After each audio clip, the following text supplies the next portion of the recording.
వి gold trusted gold buyers మీరు తాకట్టు పెట్టిన బంగారాన్ని విడిపించి ఈ రోజు ఉన్న మార్కెట్ ధరకు కొనబడును. పాకిస్తాన్ స్పైగా పనిచేస్తున్నట్లు అనుమానించి గుర్తించినటువంటి హర్యానా పోలీసులు యూట్యూబర్ జ్యోతి మల్హోత్రాను అదుపులోనికి తీసుకున్నారు. ఆ తర్వాత ఎన్ఐఏ ఐబీ జాయింట్ గా నిర్వహిస్తున్న ఇన్వెస్టిగేషన్ లో 5 రోజుల కస్టడీలో యూట్యూబర్ జ్యోతి మల్హోత్రా నుంచి కీలకమైనటువంటి విషయాలనైతే రాబట్టారు అధికారులు. ఇప్పుడు సంచలనంగా అనేక విషయాలైతే బయటకు వచ్చాయని చెప్పొచ్చు.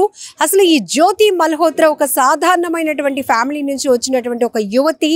ట్రావెల్ విత్ జో అంటూ తను విదేశాల్లో కూడా అనేక ట్రావెలింగ్ వీడియోస్ చేస్తూ ఉంది. అక్కడున్న కల్చర్, వాతావరణం, ఇక్కడ ఎలాంటి స్థితిగతులు ఉంటాయి అంటూ ప్రతి ఒక్కరికి తన యూట్యూబ్ ఛానల్లో పోస్ట్ చేసి సున్నితమైన అంశాలు కూడా బయటికి వెల్లడించేటటువంటి పరిస్థితులు కూడా ఒక్కొక్కటిగా వెలుగు చూశాయి. ఆమెకు సంబంధించినటువంటి ప్రతి వీడియోలో కూడా అనేక అనుమానాలు రేకెత్తించే అంశాలు ఒక్కొక్కటిగా బయటకు వచ్చాయి.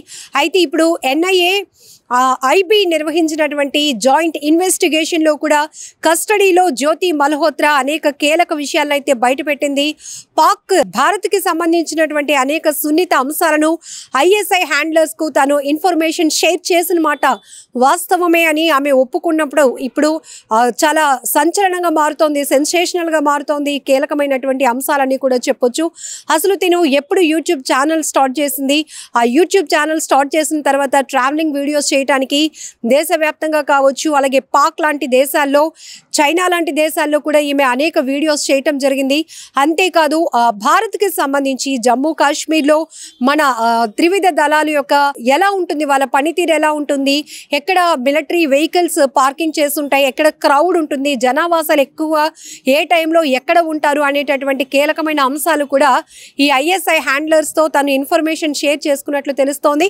ముఖ్యంగా ఐఎస్ఐకి సంబంధించినటువంటి కీలకమైన ఏజెంట్ డానిష్ అనే వ్యక్తితో ఈమె టచ్లో ఉన్నట్టు, అది కూడా మే వరకు కూడా ఆమె పూర్తిగా టచ్లో ఉన్నట్టు కూడా తెలుస్తుంది. చాలా కీలకమైన అంశాలు, సున్నితమైన అంశాలు కూడా ఆయనతో పంచుకున్నాను అని కూడా ఆమె కస్టడీలో అధికారుల ముందు ఒప్పుకున్నటువంటి అంశాలు కూడా ఒక్కొక్కటిగా బయటకు వస్తున్నాయి.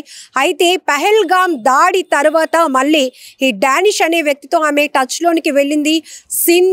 ఆపరేషన్ సింధూర్ ఏదైతే ఈ ఆపరేషన్ కొనసాగిందో ఆ తర్వాత భారతదేశం నుంచి కేంద్ర ప్రభుత్వం భారతీయులందరినీ ఎలా అలర్ట్ చేసింది, అన్ని రాష్ట్రాలకి ఎటువంటి కీలకమైనటువంటి సమాచారం ఇచ్చింది, బ్లాక్అవుట్స్, ఒకవేళ ఉగ్రదాడులు ఎక్కడైనా జరిగితే ప్రజలు ఎలా తప్పించుకోవాలి, ఏ రకమైన ప్రిపరేషన్ ఉండాలి అనే దానిపైన కూడా కీలకమైన మాక్ డ్రిల్స్ జరిగాయి. వాటికి సంబంధించినటువంటి అంశాలు కూడా తను షేర్ చేసుకున్నట్టు కూడా ఈ అధికారుల విచారణలో ఆమె ఒప్పుకోవటం.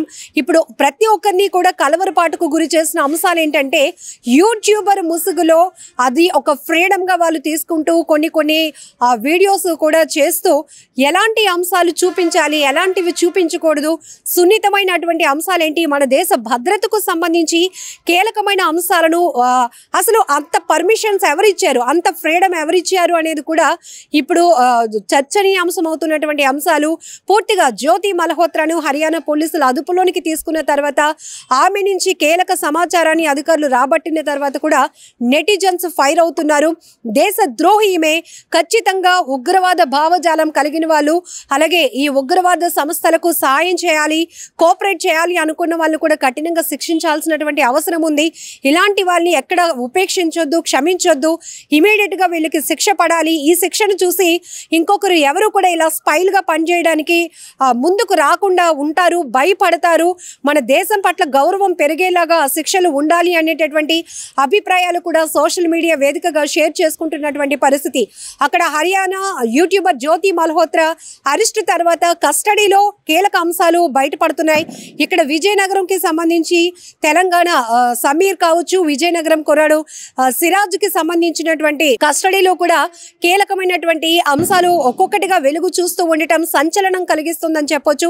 ఎందుకంటే పహల్గామ్ దాడి తర్వాత, ఆపరేషన్ సింధూర్ తర్వాత ఖచ్చితంగా దేశంలో కొన్ని కీలకమైన ప్రాంతాల్లో ఉగ్రవాదులు దాడులు చేయటానికి సిద్ధంగా ఉన్నారు, కుట్రలు జరుగుతున్నాయి అనేటటువంటి అంచనాలతో ఇంటెలిజెన్స్ అధికారులు అయితే కనుక ఎన్ఐఏ కావచ్చు, ఐబీ కావచ్చు, అలాగే కౌంటర్ ఇంటెలిజెన్స్ అధికారులు మొత్తం పూర్తిగా అప్రమత్తమయ్యారు, ఎప్పటికప్పుడు అలర్ట్గా ఉంటున్నారు. ఈ నేపథ్యంలోనే ఇలా ఉగ్రవాద భావజాలాలు కలిగిన వాళ్ళు కావచ్చు, కొన్ని అనుమానితంగా వాళ్ళ కదలికలు ఉన్నవాళ్ళు, వాళ్ళ చాటింగ్స్ వాట్సాప్ కావచ్చు, ఇన్స్టా గ్రూప్స్ క్రియేట్ అయ్యి వాళ్ళ కాన్వర్జేషన్స్ ఏవైతే వాళ్ళ మధ్య సంభాషణలు కొంత అనుమానం కలిగించే విధంగా ఉంటున్నాయో వీటన్నింటికి సంబంధించి కూడా కీలకంగా వాళ్ళు ఫోకస్ పెట్టడం, దృష్టి సారించడం వల్ల ఈరోజు ఒక్కొక్కరుగా పాకిస్తాన్కి ఉగ్రవాద సంస్థలకి స్పైస్గా పనిచేస్తున్న వాళ్ళని ఒక్కొక్కరిని కూడా అధికారులు పట్టుకోవటం, అరెస్ట్ చేయటం, కస్టడీలో కీలక అంశాలు రాబడుతూ ఉండటం అనేది మనం చూస్తూ ఉన్నాం. ఒక రకంగా చెప్పాలంటే ఇది ఒక గ్రేట్ సక్సెస్ అని కూడా చెప్పొచ్చు.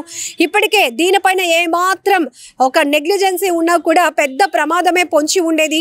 ఇప్పటికే ఇక్కడ విజయనగరం చెందినటువంటి సిరాజు, హైదరాబాద్ సమీర్ వీరిద్దరూ కూడా ఒక పరిచయం ఏర్పాటు చేసుకొని, అలాగే ఉత్తరప్రదేశ్, మహారాష్ట్ర, కర్ణాటక, ఏపీ, తెలంగాణ నుంచి కొంతమంది ఉగ్రవాద భావజాలాలు కలిగి ఇలాంటి క్రూరత్వమైన ఆలోచనలు సొంత దేశంలో, మన దేశంలో ఉంటూ ఇక్కడ గాలి పీలుస్తూ, ఇక్కడ ఆహారాన్ని తింటూ, ఇక్కడ కుటుంబ వ్యవస్థని నడుపుకుంటూ బ్రతుకుతున్నటువంటి, ఇక్కడ చదువుకొని, ఇక్కడ ఉద్యోగాలు చేస్తూ మన దేశానిపైనే కుట్ర పన్నుతున్నటువంటి ఇలాంటి వ్యక్తుల భావజాలాలన్నీ కూడా ఎవరైతే ఒక్కటిగా సంభాషణలు జరుగుతున్నాయో అనుమానితంగా గ్రూప్స్ క్రియేట్ చేసుకొని పేలుడికి సంబంధించి రిహార్సల్స్కి కూడా వీళ్ళు ప్లాన్ చేశారు, కుట్రలు పన్నారు, పేలుడు పదార్థాలు కూడా కొనుగోలు చేశారు. ఇలాంటి అంశాలపై ఇంటెలిజెన్స్ అధికారులు అయితే పెద్ద ఎత్తున ఫోకస్ పెట్టడం వల్ల ఒక పెద్ద వీళ్ళ యొక్క చెత్త ఆలోచన, చెత్త కుట్రను భగ్నం చేసిన వాళ్ళు అయ్యారు అధికారులు అని చెప్పొచ్చు. సో ఈ రకంగా ఇక్కడ జ్యోతి మల్హోత్రా కస్టడీ కూడా 5 రోజుల కస్టడీ కూడా ముగిసింది. ఈ నేపథ్యంలోనే అయితే తను పాకిస్తాన్లో కూడా ట్రావెలింగ్ వీడియోస్ చేసింది. ఆ టైంలో పాకిస్తాన్కి సంబంధించినటువంటి కొన్ని ఇన్ఫర్మేషన్తో ఒక 3 పేజీలు, అలాగే ఇండియాలో ఎక్కడైతే ఈమె ట్రావెలింగ్ చేసిందో ఆ వీడియోలు క్రియేట్ చేసిందో దానికి సంబంధించి ఒక 7 పేజెస్తో మొత్తం ఆమెకు సంబంధించిన ఒక డైరీని కూడా ఎన్ఐఏ అధికారులు స్వాధీనం చేసుకున్నారు.